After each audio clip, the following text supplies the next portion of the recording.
ਪਿੱਛੋਂ ਹੋ ਗਈ ਸਫਾਈ ਪਿੱਛੋਂ ਹੈ ਉਹਨੂੰ ਕਰ ਦਿੱਤੀ ਹੈ ਹੁਣ ਅੱਗੇ ਕਿੱਥੇ ਤੱਕ ਕਰਨੀ ਹੈ 6 ਵਜੇ ਤੱਕ ਚਲ ਠੀਕ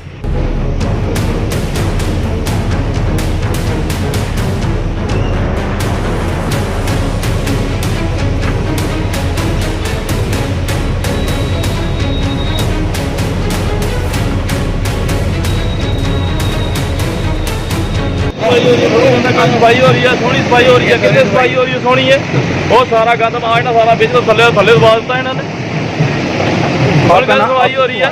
आपका नाम क्या है? मेरा नाम रशपाल चौक। यशपाल जी, ये जो नहर की सफाई है किस तरीके से की जा रही है? ये जो नहर की सफाई की जा रही है ये बिल्कुल खराब सफाई की जा रही है। कोई गंदगी नहीं निकाल रहे हैं, कोई इतना गंदगी नहीं निकाल रहे हैं। अगर इसकी जिस तरह जेसीबी लिफ्ट से डाउन होगी उस टाइम इसका पानी का लेवल देखना कहाँ जाता है, उस टाइम देखना ये नहर कहाँ बहती है, ये कहाँ बैठे हैं, इसका टायर कहाँ तक जाएगा नीचे। ठेकेदार किसको पूछेंगे? अपनी वो करेंगे। नहर वाला इधर आया, ठेकेदार क्या करेगा? नहर वाला तो है ना इधर साथ आया हुआ, इनके साथ नहर वाला भी आया, उसने काम करना चाहिए नहर वाले ने। हम भी तो स्थानीय लोग ही हैं, हमने क्या कहना है? वो पीछे वो पुल के पास वो बड़ा पुल है जो नीचे जाता है, नीचे पानी गिरता है जहाँ पे, उस नहर के पास जब मैंने बोला इनको ये प्लेंथ क्यों निकाल रहे हैं इसके आगे, इन्होंने बोला जी किसानों को पानी देना है, किसानों को पानी देना तो इसमें प्लेंथ थोड़ी निकाल के देना है, इसका स्लोप करो नीचे ताकि नहर की सफाई हो। नहर सफाई होने के बाद जो है उसके बाद इसका जो है पानी नीचे जाए। मेरा नाम सर विकास शर्मा, मेरी यहाँ पे दूध दही की दुकान है। तो ये सर हर साल ये नहर की सफाई करते हैं लेकिन सफाई सही ढंग से नहीं करते हैं। गंद मलबा बीच में ही होता है, साइड साइड से बस 2-4 पेड़ काट देते हैं तो कहते हैं जी होगी सफाई। सर बस यही है कि थोड़ी थोड़ी कर देते हैं साइडों से, तो बाकी रहने देते हैं। बीच में देखो आप, अभी देखो कितनी डस्ट है, कितनी मिट्टी है सर, पॉलिथीन सारे बीच में पड़े हैं, गंद सारा बीच में है, ये तो बीमारी का घर है सारा। नहरों की सफाई सही ढंग से ना होने के कारण स्थानीय लोगों का गुस्सा फूट गया, स्थानीय लोग भड़क गए। हम खबर दिखाने के लिए पहुंचे तो लोग कितने नाराज़ थे, कितने खफा थे वो सामने आया। लोग नाराज़ थे, विभाग को परेशानी नहीं है क्योंकि विभाग ने कौन सा पैसा अपनी जेब से देना है, जनता का पैसा है, जिस मर्जी तरीके से लुट जाए किसी को क्या परवाह है। इस तरीके से इरिगेशन विभाग नहरों की सफाई करवा रहा है। देखिए तस्वीरें, गंदगी वही है, मलबा वही है, नहरों की साफ सफाई की बात कही गई है। ठेकेदार चाहे 3 के बदले इस बार 33 हो गए हैं, लेकिन नहरों की सफाई की अगर बात करें तो उसे जब आप देखिएगा तो तस्वीर आप सबके सामने है। कुछ एक नहरों की सफाई तो ठीक ढंग से हुई है, लेकिन कुछ नहरों की तस्वीरें कुछ और ही बयां कर रही हैं। ये वो तस्वीरें हैं जो हमारे कैमरा ने कैद की, ये वो तस्वीरें हैं जो हम आपको दिखाने जा रहे हैं, जिसके लिए लाखों रुपया ठेकेदारों को दिया जाएगा, टेंडर करवाए जाते हैं, बावजूद उसके ये नहरें साफ क्यों नहीं हो रही? कारण क्या है? तस्वीरें क्या कह रही हैं? ये देखने के बाद आप सबको समझ आ रहा होगा कि जनता को मूर्ख बनाया जाता है, जनता की बात नहीं सुनी जाती।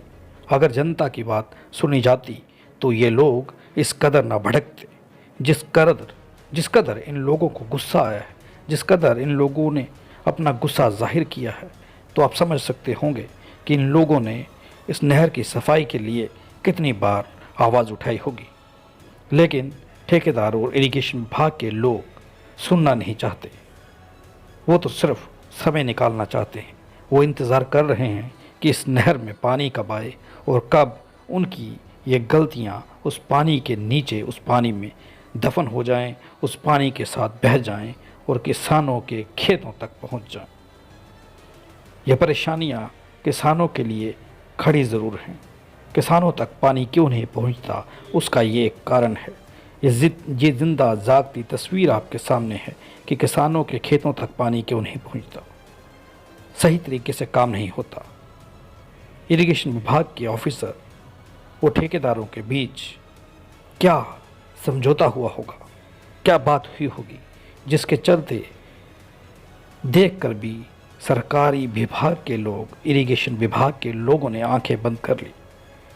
उन्होंने बोलना तक ठीक नहीं समझा इस काम को नज़रअंदाज क्यों किया गया, पैसा क्यों लूटा जा रहा है।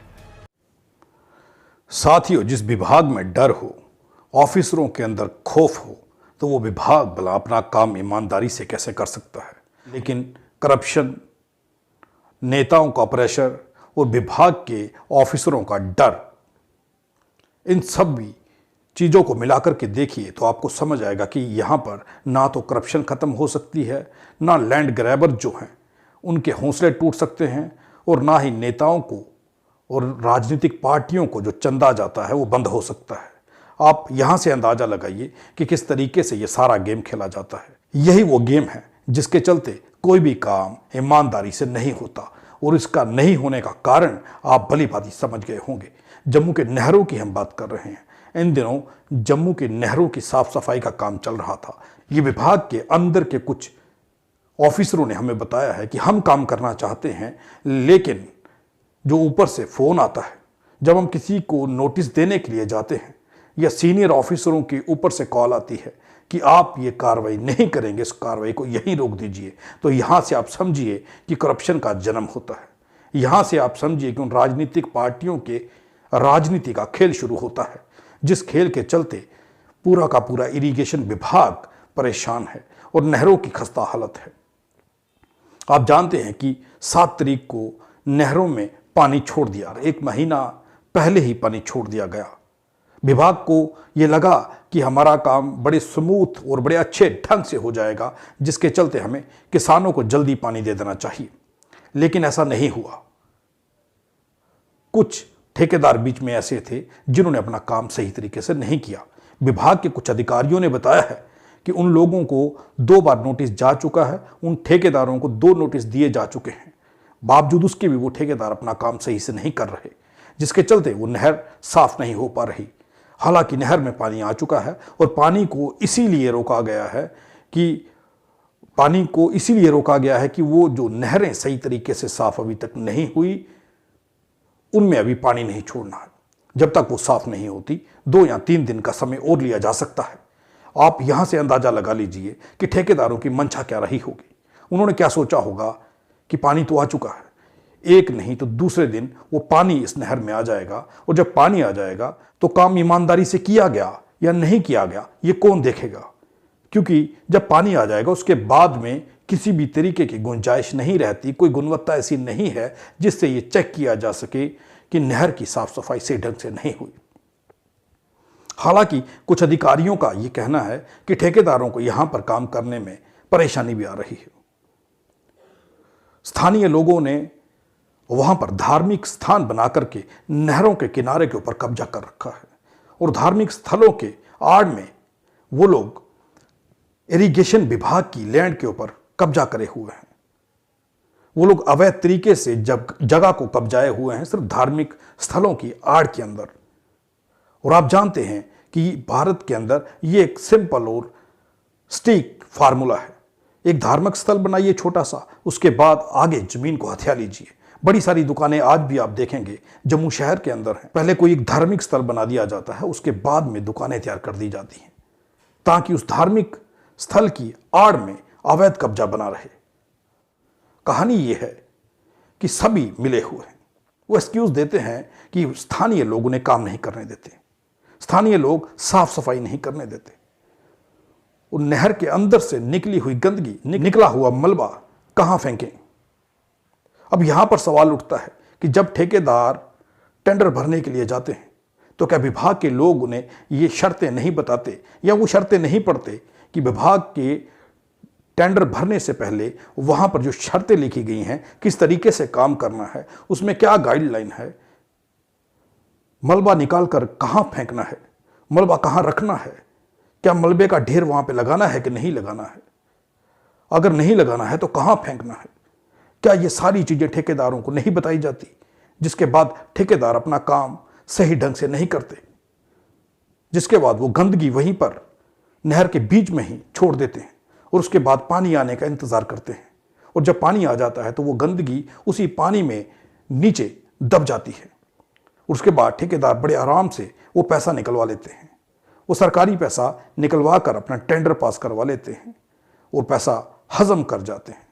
ऐसा नहीं है कि विभाग के कुछ लोग उनसे नहीं मिले होते। विभाग के लोग जो चेक करने के लिए जाते हैं, विभाग की टीम जो चेक करने के लिए जाती है, नहर में पानी छोड़ने से पहले ये देखा जाता है कि क्या अच्छे तरीके से सफाई हुई है या नहीं हुई, मलबा निकाला गया है या नहीं निकाला गया, कितने फुट मलबा निकालना था और कितने फुट निकाला गया है, साइडों की सफाई अच्छे से की गई है या नहीं की गई। ये जिम्मेवारी किसकी है? विभाग की। लेकिन विभाग कमजोर क्यों है, लाचार क्यों है, और नेताओं का प्रेशर क्यों है, और ऊपर वाले ऑफिसरों का प्रेशर क्यों है, और ऑफिसरों के पीछे कौन से नेता हैं? इरिगेशन विभाग भी अपनी काम को ईमानदारी से निभाने में डरता है। वो भी अपना काम बखूबी तरीके से नहीं करना चाहता। मस्तराम मस्ती में आग लगे बस्ती में, यह कहावत तो आपने सुनी होगी। सरकारी काम किस तरीके से होते हैं ये आप सब जानते हैं। ये पैसा जनता की जेब से जा रहा है, जनता पर किस तरीके से आए दिन टैक्स पर टैक्स थोपे जा रहे हैं, और वो सारा पैसा कहां जाता है आप भली भांति जानते हैं। इन ठेकेदारों का क्या जा रहा है, सरकारी विभाग के कर्मचारियों का क्या जा रहा है? कुछ नहीं जा रहा है आपका और हमारा टैक्स, जो हम टैक्स पे करते हैं। विभाग ठेकेदारों को पैसा दे देता है, ठेकेदार काम बखूबी नहीं करते, वो पैसा लेकर हजम कर जाते हैं। साफ सफाई सही तरीके से नहीं होती और पैसा हजम कर लिया जाता है, और कोई भी काम बखूबी सही ढंग से नहीं किया जाता। आप अंदाजा लगाइए कि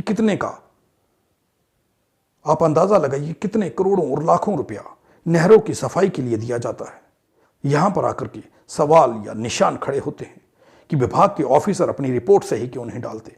तो अगर किसी ठेकेदार को विभाग के ऑफिसर 2 से ज्यादा बार नोटिस देते हैं, उसके बाद भी ठेकेदार विभाग के लोगों की बात क्यों नहीं मानते, यह भी समझना होगा। ठेकेदारों के कनेक्शन किन के साथ हैं और विभाग के लोगों का डर, ये 2 चीजें हैं, और इन 2 चीजों के कारण लोगों के पैसे को चूना लग रहा है। जो आप टैक्स दे रहे हैं, हम टैक्स दे रहे हैं, उस टैक्स को चूना लगाया जा रहा है। किस तरीके से खाया जा रहा है आपको समझ आ रहा होगा।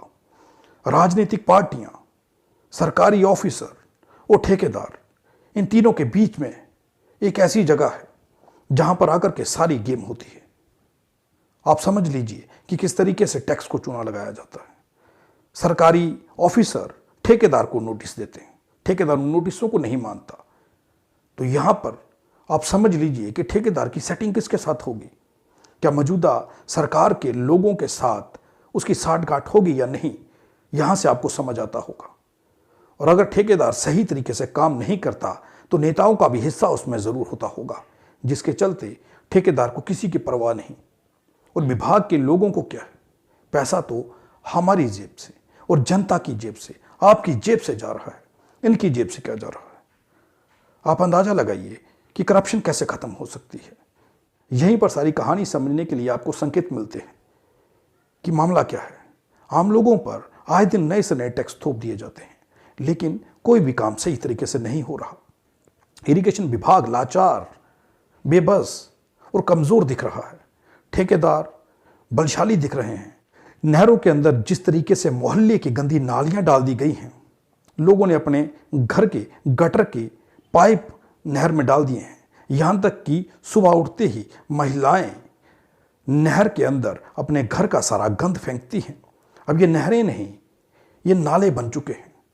अब म्युनिसिपल विभाग और इरिगेशन विभाग किसी दिन कंफ्यूज हो जाएगा कि नहर कौन सी है और नाला कौन सा है। ऐसे ही कुछ हालात हैं। लेकिन सरकार है, सरकारी लोग हैं, क्या ज़रूरत है।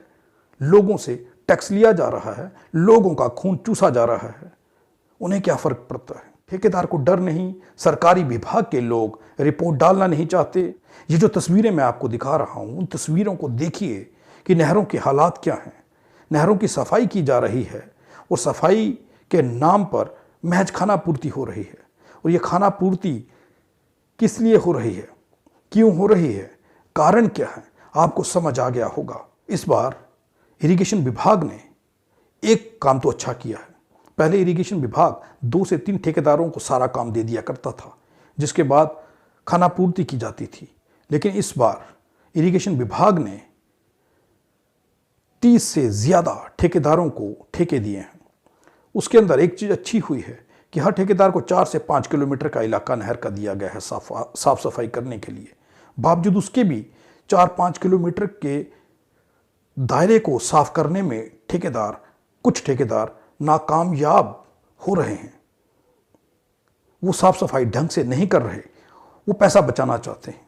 आप हिसाब लगाइए कि 5 लाख के ठेके में महज 1 लाख रुपया खर्च के 4 लाख रुपया बचाने की जो ठेकेदार सोच रहे हैं, तो आप अंदाजा लगाइए कि कैसे घपला किया जाता है, कैसे जनता का टैक्स चोरी किया जाता है, कैसे खानापूर्ति की जाती है। ये तस्वीरें जो मैं आपको दिखा रहा हूं, इन तस्वीरों को देखिए और अंदाजा लगाइए कि इन इलाकों में साफ सफाई क्यों नहीं हो रही। अब सरकारी कर्मचारियों से जब बात करें इरिगेशन विभाग के, तो वो ये कहते हैं कि लोगों ने अतिक्रमण कर रखा है, तो वो लोग नोटिस दे करके अतिक्रमण क्यों नहीं हटाते, वो अवैध तरीके से किए हुए कब्जे को खाली क्यों नहीं करवाते। अब बात दोबारा से वहीं पर आएगी, राजनीतिक पार्टियां, स्थानीय ठेकेदार और इरिगेशन विभाग के ऑफिसर, कोई कुछ नहीं करना चाहता, सभी अपनी जेब भरना चाहते हैं। यही है भ्रष्टाचार का चेहरा कि जब खुले आम सही ढंग से काम ना किया जाता हो और सरकारी विभाग के ऑफिसरों के सामने ये सब कुछ होता हो, इरिगेशन विभाग के लोगों की नज़र के सामने ये सब कुछ होता हो, तो आप समझ लीजिए कि दाल में कुछ काला नहीं, दाल ही काली है। कि नहर में पानी आने के बाद 2-3 दिन पहले काम शुरू किया जाएगा और उसके बाद में तो पानी छोड़ना ही है। किसान पानी की मांग करेंगे और पानी छोड़ना पड़ेगा, जिसके चलते महज खानापूर्ति करके सरकारी पैसा निकलवा लिया जाएगा, ठेकेदार भी खाएगा और कौन कौन खाएगा ये आपको समझ आ गया होगा। तो अंदाजा लगाइए कि इस तरीके से भ्रष्टाचार किया जा रहा है इरिगेशन विभाग के अंदर। किस तरीके से इरिगेशन विभाग के ठेकेदार अपना काम ईमानदारी से नहीं कर रहे।